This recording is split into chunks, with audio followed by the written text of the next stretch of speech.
എൻ്റെ വീട്ടിലെ വിശേഷം പറയണ്ടേ. എൻ്റെ വീട്ടിൽ പെയിൻ്റ് അടി ലാസ്റ്റ് ആയിരുന്നു. നമ്മൾ പെയിൻ്റൊക്കെ അടിച്ച് തീർത്തിട്ടുണ്ട്. അകത്ത് പെയിൻ്റ് അടിച്ച് ഞാൻ ഒരു ദിവസം കാണിച്ചിരുന്നു. ഇപ്പം പുറത്താണ് പെയിൻ്റ് അടിച്ചേക്കുന്നത്. കാണിച്ചുതരാം. എങ്ങനെയുണ്ട്? ഭംഗിയുണ്ടോ? എങ്ങനെയാ?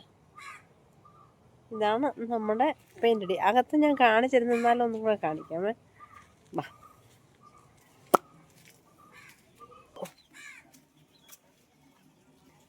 ഞങ്ങളുടെ വീട്ടിലെ കുറേ കോഴികളുണ്ട് കേട്ടോ. ഇവരെല്ലാം നമ്മുടെ വീട്ടിലെ ആൾക്കാരാണ്.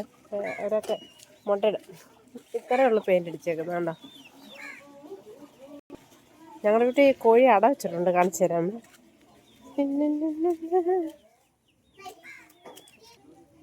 ഇതുകൊണ്ടണ്ട അട വെച്ചേക്കുക. മുട്ടയുടെ അകത്ത് അടയിരിക്കുക.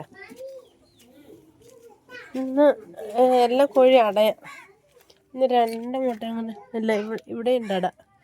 2 ആൾക്കാർ അവിടെ അടയിരിക്കുക. ബാക്കി ആൾക്കാർ ഉണ്ട്.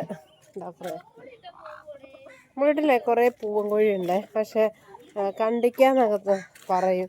നമുക്കൊരു സങ്കടമാണ്. നമ്മുടെ വീട്ടിൽ വളർത്തുന്നതിനെ നമ്മൾക്ക് കണ്ടിക്കാൻ ഭയങ്കര വിഷമമല്ലേ. അപ്പം ആരും ഇവിടെ കഴിക്കത്തുമില്ല. കടയിൽ നിന്ന് മേടിക്കുന്നതന്നെ എല്ലാവരും കഴിക്കും.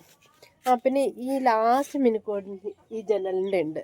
ജനലിൽ പെയിൻ്റ് അടിച്ചില്ല. ബാക്കി അകത്തൊക്കെ പഠിക്കും പെയിൻ്റ് അടിച്ച്.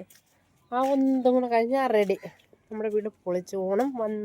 ഓണം വന്നേ ഊഞ്ഞാലിട്ടേ ഉണ്ണിച്ചാടി മറിഞ്ഞേ.